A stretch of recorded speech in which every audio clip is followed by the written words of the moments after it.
வெளிப்படுத்தின விசேஷம் 5ஆம் அதிகாரம்.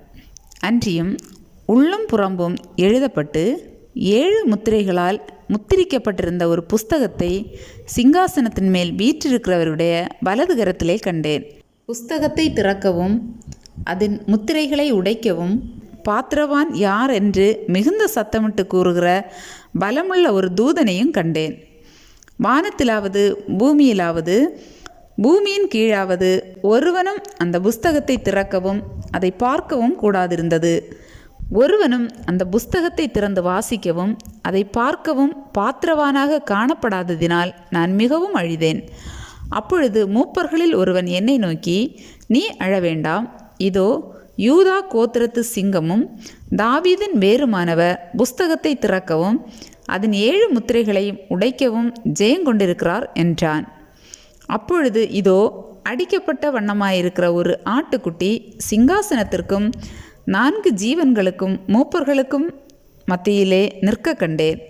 அது 7 கொம்புகளையும் 7 கண்களையும் உடையதாயிருந்தது.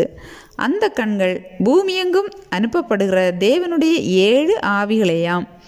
அந்த ஆட்டுக்குட்டியானவர் வந்து சிங்காசனத்தின் மேல் உட்கார்ந்தவருடைய வலது கரத்தில் இருந்த புஸ்தகத்தை வாங்கினார். அந்த புஸ்தகத்தை அவர் வாங்கின போது அந்த 4 ஜீவன்களும் 24 மூப்பர்களும் தங்கள் தங்கள் சுரமண்டலங்களையும் பரிசுத்தவான்களுடைய ஜெபங்களாகிய தூப வர்க்கத்தால் நிறைந்த பொற்கவசங்களையும் பிடித்து கொண்டு ஆட்டுக்குட்டியானவருக்கு முன்பாக வணக்கமாய் விழுந்து, தேவரீர் புஸ்தகத்தை வாங்கவும் அதன் முத்திரைகளை உடைக்கவும் பாத்திரராயிருக்கிறீர்.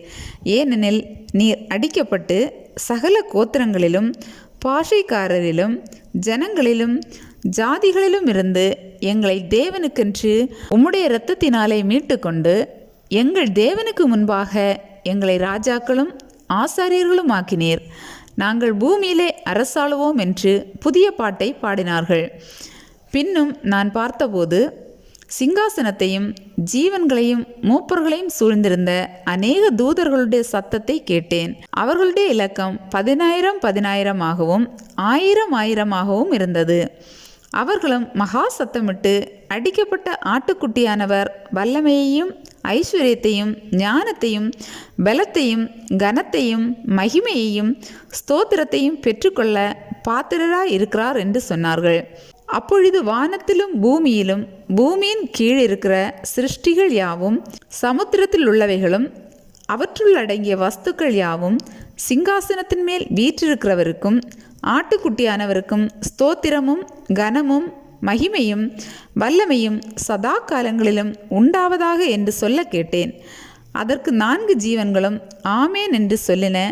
24 மூப்பர்களும் வணக்கமாய் விழுந்து சதா காலங்களிலும் உயிரோடு இருக்கிறவரை தொழுது கொண்டார்கள்.